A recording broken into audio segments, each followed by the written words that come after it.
So in some ways, well, not in some ways, in many ways, the indigenous miners who were mining for gold were behaving in a very similar way to the non-indigenous miners, in that they would actively hide their lucrative finds from other miners. This was a common practice of non-indigenous miners in this period. And so we often, well, I've often now seen that when non-indigenous people, sort of tried to work out from Aboriginal people, whether they mined for gold, they often, Aboriginal people said, oh no, sort of, that's white fellas' business. But in fact, I strongly believe, after reading account after account such as this, it was probably a ruse to put off the non-indigenous miners. There was one account of in a township called Rushworth. This was published in the local history in the 1980s, of a non-indigenous miner going up to a group of what was probably Judger young women and showing them a matchbox of gold and saying, you know this one? And the Aboriginal woman going straight, a lump of grass on the ground, pulling it up, and there were lumps of gold. Now they knew exactly where it was. They knew gold is a very easy thing for to visually pick up. Interestingly, often I get asked by people, did Aboriginal people have a use for gold before white people came along? I'm yet to discover that they did, but certainly when gold did come along, it changed their not just their economic culture, because they entered into the white fellas' economic culture, but also changed some of their to some degree their creation story. Here in Ballarat, there's a creation story of Mount Bunnyong and what's now known as Mount Elephant, or Darren by the Lothrong people prior to white invasion, and where they were creatures that fought together, and that they met at what's now called the Pitfield diggings, and each creature, creation creature, injured each other, and they retired back to their respective spots where they are now, and sort of lay down and died.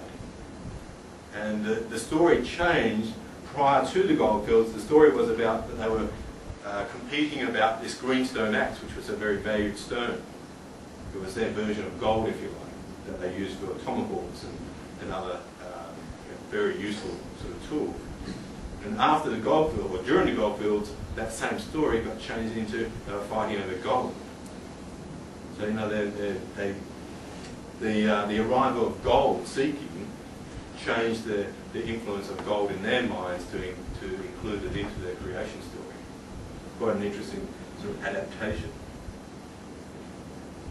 In the same way that we change our stories, our history, to suit our purposes. One has to look at stories of Gallipoli to see how we have, in some regards, distorted history to suit our benefit. Or farland. The Americans killed farland. Or the British were having cucumber sandwiches whilst the Australian Anzacs were being killed at the beaches. They're fallacies, but they've become part of our culture.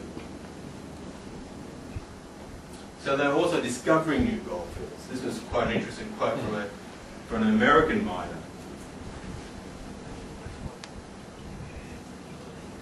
There's one black fellow in this tribe who told me he knew where there was plenty of gold.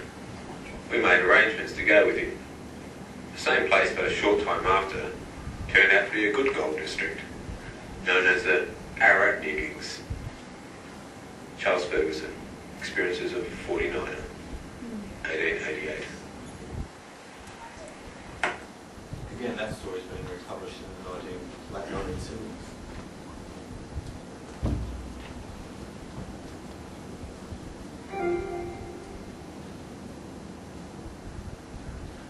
Frequently, the non-Indigenous miners teamed up, made collaborations with non-Indigenous miners, as these illustrations depict. For brevity of time, I won't go through.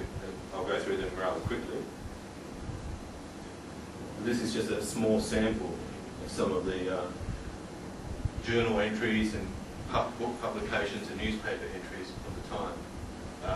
Again, the one at the top here, I've got 600 pounds worth with the aid of an Aboriginal woman. Some of the extraordinary sums, that were amassed by lucky diggers. The cosmopolitan feel of the goldfields was a common statement made by commentators about the goldfields. people gang together who normally wouldn't. A local historian, Weston Bate, wrote, and I think it's a very apt and very descriptive way of describing the goldfields. He described gold as the democratic mineral, I think it was his expression. That it made lawyers and common labourers on an equal basis. And a similar basis was diminished as well. There were still racial inequalities, but those racial inequalities for a time would relatively diminish. George Rowe painted lots of paintings of the goldfields, including wrote in his journal to his wife back in England about how the Aboriginal people were camped next door to him and they often brought gold and sold it to him. That was in Castlemaine. These were sort of like postcards, if you like, from the goldfields.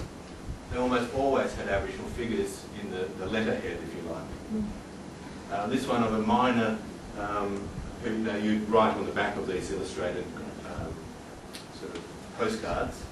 He says, there's a group of Aboriginal people there. He wrote underneath it, "We see plenty of these. They're quite harmless."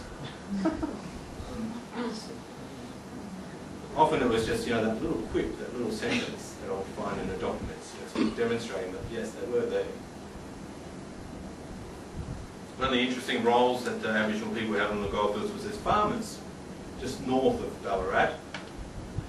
This is one of the series of photographs that we have of the Djadjarung farmers, as they were called, Djara farmers, who tried to claim from that. It's a very sad, very tragically sad story.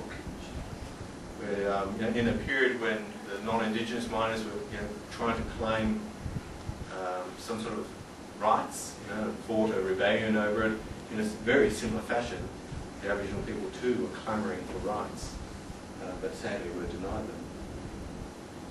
Ironically, sadly ironically, one of the reasons why the farm failed, they were successfully farming and selling their produce, go to the miners and sell them the produce of their farm. But one of the reasons, so the oral history story goes, was that it failed because the white miners were stealing their sheep. Yeah. Not only were they in collaboration with other non-Indigenous miners, they also struck out by themselves.